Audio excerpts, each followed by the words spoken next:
ቡካዮ ሳካ አርሰናልን እየተቹ ለሚገኙ ግለሰቦች ዛሬ ምላሽ ሰጥቷል። ለደጋፊዎችም መልእክት አስተላልፏል። በሌላ በኩል የአርሰናል የወሩ ምርጥ ተጫዋች ሲታወቅ አርሰናል አሁንም ልክ እንደ አንድሬ ቤርታ በጣም ምርጥ የሆነ ሰውን ለማስፈረም ከጫፍ ደርሷል ተብሏል። በሌላ በኩል ደግሞ ዋይን ሩኒ ስለ አርሰናል የዋንጫ ጉዞ የራሱን አመለካከት ሰጥቷል። በጣም ማዳመጥ ያለባችሁ ወሳኝ መረጃ ሰላም ጤና ይስጥልኝ ውድ አድማጭ ተመልካቾቼ እንደምናችሁ አብራም ፍቅሬ ነኝ ተመልሻለሁ። እንግዲህ የዩቲዩብ ቻናላችን ከረጅም ጊዜ ቆይታ በኋላ ተመልሷል። እንግዲህ እስካሁን ድረስ ተጠይቁኝ የነበራችሁ በሙሉ ከልብ ነው የማመሰግነው። ቻናላችን ተመልሷል። እንኳን ደስ አላችሁ። በጣም ደስ ብሎኛል ውድ አድማጭ ተመልካቾቼ። ስለዚህ ካሁን በኋላ እንደተለመደው በየዕለቱ ወደናንተ ወሳኝ ስፖርታዊ መረጃዎች መድረሳቸውን ይቀጥላሉ። ላይክ ማድረግ፣ ሰብስክራይብ ማድረግና ዜናዎችን መመልከት አትርሱ።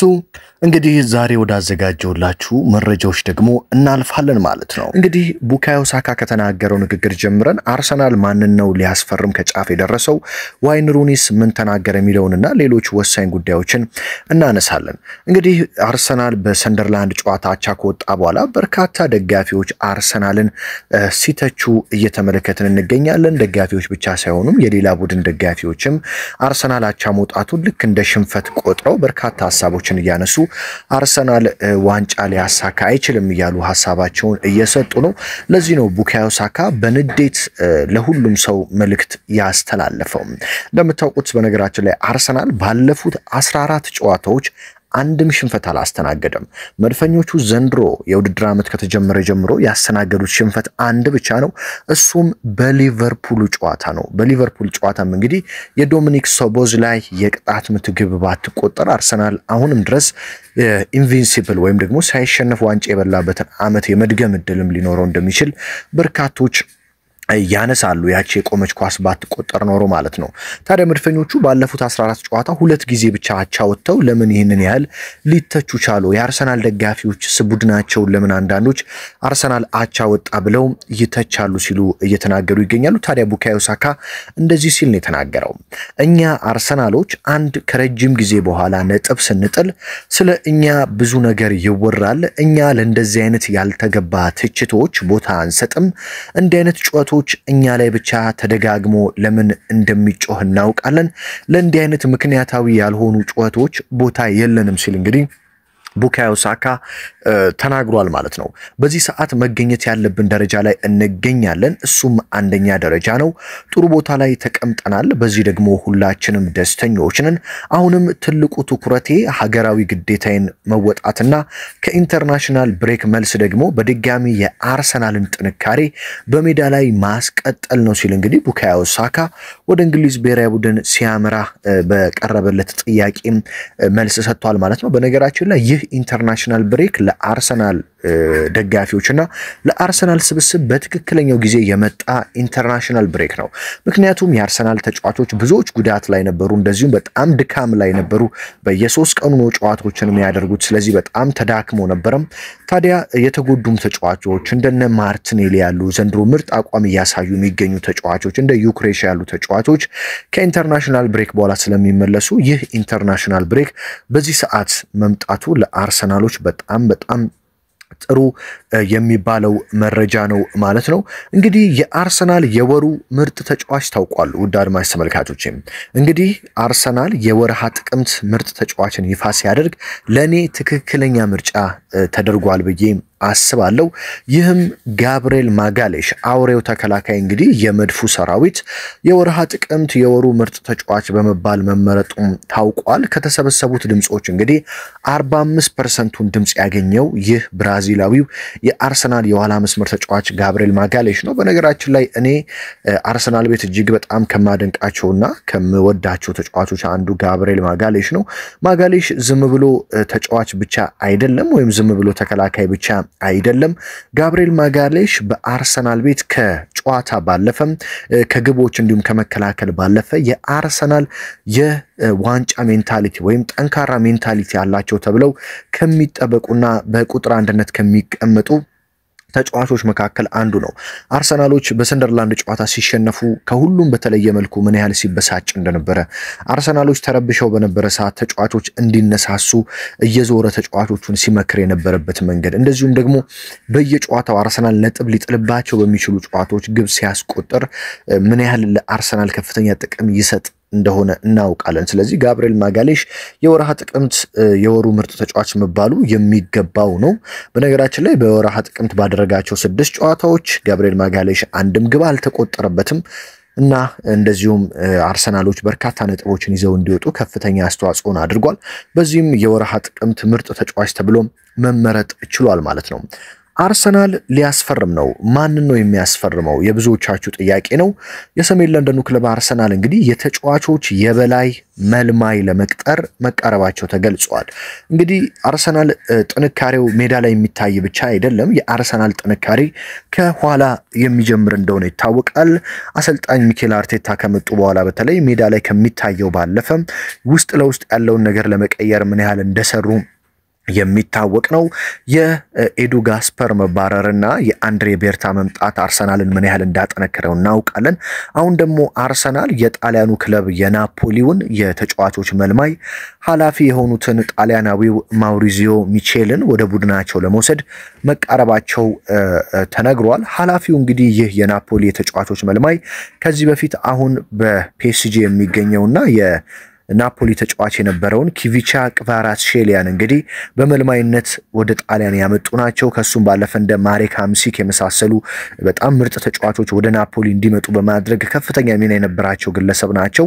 የ57 ዓመቱ ጣሊያናዊው ማውሪዚዮ ሚቼል እንግዲህ የአንድሬ ቤርታን ቡድን እንደሚቀላቀሉ ተረጋግጧል። ታዲያ ከአንድሬ ቤርታ ጋር በመሆን አንድሬ ቤርታ በአርሰናል ቤት የጀመረውን ስራ አንድ ላይ በመሆን ወደፊት እንደሚያስቀጥሉ ነው የተሰማው። በተለይም በተጫዋቾች ምልመላ አንድሬ ቤርታ በጣም ጎበዝ እንደሆኑ ይታወቃል። ስፖርቲንግ ዳይሬክተሩ እኚህ ግለሰብ ደግሞ አሁን የሚመጡት ማለት ነው ሲጨመሩ ለሁለት አርሰናል የጎደለውን ቦታ በደንብ በመነጋገርና በመግባባት ለአርሰናል ከፍተኛ የሆነ ግልጋሎትን ይሰጣሉ ተብሎ የሚጠበቅ ነው ማለት ነው። እንግዲህ ዋይን ሩኒ ስለ አርሰናል የዋንጫ ፉክክር ተናግሯል። በተለይም ስለ አርሰናልና ስለ ማንቸስተር ሲቲ ፍልሚያን የተናገረው ዋይን ሩኒ ታዲያ በአርሰናልና በማንቸስተር ሲቲ መካከል ነው የሚሆነው የዘንድሮ የሊግ ዋንጫ ፉክክር ሲል ተናግሯል። እኔ አሁንም የዚህ ሲዝን የፕሪሚየር ሊጉን ዋንጫ ያነሳል ብዬ የኔ ተመራጭ ቡድን የማደርገው አርሰናል ነው። አርሰናል የዚህ ሲዝን የሊጉ ሻምፒዮን እንደሚሆን አስባለሁ። የውድድር ዓመቱ ሲጀመር የሊጉ ሻምፒዮን ይሆናል ተብሎ ግምት የተሰጠው ሊቨርፑል ከፉክክሩ መንሸራተቱ ጀምሯል። አሁን እያሳዩ በሚገኙት አቋም አርሰናልንና ሲቲን የመፎካከር አቅም አላቸው ብዬ አላስብም። አዎ ይህ ሲዝን ለሊቨርፑል ከባድ ይሆናል። ሊቨርፑል ዘንድሮ ከዋንጫ ፉክክሩ ወጥቷል ሲል እንግዲህ ዋይን ሩኒ ተናግሯል። አርሰናል በሳምንቱ መጨረሻ ከሰንደርላንድ ጋር በመጨረሻ ደቂቃ በተቆጠረበት ጎል ነጥብ እንደጣሉ አውቃለሁ። ነገር ግን አርሰናሎች በአጠቃላይ የቡድን ቅርጻቸውን ስትመለከቱ ሜዳ ላይ የሚያሳዩትን ብቃት ስትመለከቱ እውነተኛ የሻምፒዮን ቡድን ቅርጽ ነው ያላቸው። በጥሩ ሁኔታ እየተጓዙ ይገኛሉ። ማንቸስተር ሲቲ የዋንጫ ፉክክሩ ላይ አለው በማለት በጥሩ ሁኔታ ፍጥነት ጨምረው መሮጥ ጀምረዋል። አሁን እያሳዩ የሚገኙትን ብቃት ተመልከቱ። አርሰናልና ማንቸስተር ሲቲ እያደረጉ ከሚገኙት እንቅስቃሴ አንጻር በዚህ ሲዝን እነሱ ላይ ለመድረስና ለመፎካከር ይህ ዓመት ለሊቨርፑል ከባድ ይሆናል። ነገር ግን በአሁኑ ሰዓት ገና የሲዝኑ መጀመሪያ ላይ ነው የምንገኘው። በውድድር ዓመቱ መጨረሻ ምን ሊፈጠር እንደሚችል ማንም አያውቅም። ነገር ግን እኔ በዚህ ሲዝን የዋንጫ ፉክክሩ በአርሰናልና በማንቸስተር ሲቲ በሁለቱ ክለቦች ብቻ እንደሚሆንና ሁለቱ የዋንጫ ተመራጭ ቡድኖች ናቸው ብዬ አስባለሁ። ለአርሰናል ትልቁ ፈተናና ጭንቀት ይሆናል ብዬ የማስበው የማንቸስተር ሲቲ ፍጥነት ጨምሮ መምጣቱ ነው። ይህ ለአርሰናል ትንሽ ጭንቀትና ጫና ሊያመጣ እንደሚችል ገምታለሁ። ምክንያቱም ከዚህ በፊት 2 ጊዜ ዋንጫ ቀምተዋቸዋል። የዚህ ሲዝን ዋንጫ ከነዚህ ከሁለት አንዱ አያልፍም። እኔ ግን አሁንም ድረስ የሊጉ ሻምፒዮን ይሆናል ብዬ የማስበው አርሰናል ነው። ምንም እንኳን የዋንጫ ፉክክሩ በአርሰናልና በሲቲ መካከል ቢሆንም አርሰናል በእነሱ የሜዳ ላይ ብቃት እጅግ እጠግባለሁ። አርሰናል ከሲቲ የተሻለ የዋንጫ ተመራጭ ቡድን አድርጌ ወስዳለሁ። አርሰናል በእርግጠኝነት ከሲቲ በላይ ሆኖ የዘንድሮውን ዋንጫ ይበላል ብዬ እገምታለሁ ሲል እንግዲህ ዋይን ሩኒ ተናግሯል ማለት ነው። እንግዲህ ዘንድሮ ፉክክሩ በአርሰናልና በማንቸስተር ሲቲ መካከል እንደሚሆን ግልጽ እየሆነ የመጣ ይመስላል። በተለይም አሰልጣኝ ፔፕ ጋርዲዮላ ባለፉት ጨዋታዎች ያሳዩት ጥንካሬ ለአርሰናል ከፍተኛ ጫና ሊያመጣ ይችላል። ሊያመጣ ይችላል። ምክንያቱም አርሰናል ከዚህ በፊት በሲቲ ዋንጫዎችን ተቀምጦ ያውቃል። ስለዚህ ይህ ለአርሰናል ከፍተኛ ጫና ሊሆን እንደሚችል ምንም ጥርጣሬ የለውም። ነገር ግን መድፈኞቹ ዘንድሮ ከሜዳ ላይ ጥንካሬያቸው ባለፈ በተለይም አሰልጣኝ ሚኬል አርቴታ ተጫዋቾች ላይ ከፍተኛ ስራ መስራት ያለባቸው የሜንታሊቲ ወይም የጭንቅላት ጉዳይ ላይ ነው። ምክንያቱም ሲቲ እንግዲህ የእንግሊዝ ሚዲያዎችን ታውቃላችሁ። ሲቲ እየመጣ ነው። አርሰናል ላይ ያለው ጫና ይታወቃል። አርሰናል አይደለም ተሸንፎ ነጥብ ሲጥል እንኳን ምን ያህል የእንግሊዝ ሚዲያዎች አርሰናል ላይ ጫና ለማድረግ እንደሚሮጡ የሚታወቅ ነገር ነው። ስለዚህ አርሰናሎች ለዚህ ዝግጁ መሆን አለባቸው። በተለይም ተጫዋቾች ዋንጫ አሳክተው የማያውቁ ተጫዋቾች ከዚህ በፊት ደግሞ በሲቲ ዋንጫ ተቀምጠው የሚያውቁ ተጫዋቾች ሜዳ ላይ አሉ። እንደነ ራይስ እንደነ ሳካ ያሉ ተጫዋቾች፣ እንደነ ማጋሌሽ እንደነ ሳሊቫ ያሉ ተጫዋቾች ምን ያህል ህመሙን ያውቁታል። ስለዚህ ጫና ሊኖር እንደሚችል ግልጽ ነው። ነገር ግን በአርሰናል ቤት እንደነ አርቴታ እንደ አንድሬ ቤርታ እንደዚሁም ደግሞ የተከላካዮቹ አሰልጣኝ እንደ ጋብሪኤል ሄንዝ ያሉ ወሳኝ አሰልጣኞች አሉ። ስለዚህ እነዚህ አሰልጣኞች ዋነኛ ስራቸውን ዘንድሮ ማድረግ ያለባቸው የአርሰናል ተጫዋቾች የሜንታሊቲ ጉዳይ ላይ ነው፣ የጭንቅላት ጉዳይ ላይ ነው። ስለዚህ ይህ ላይ ከሰሩ አርሰናል ዘንድሮ ዋንጫ የማያሳካበት ምንም ምክንያት የለም።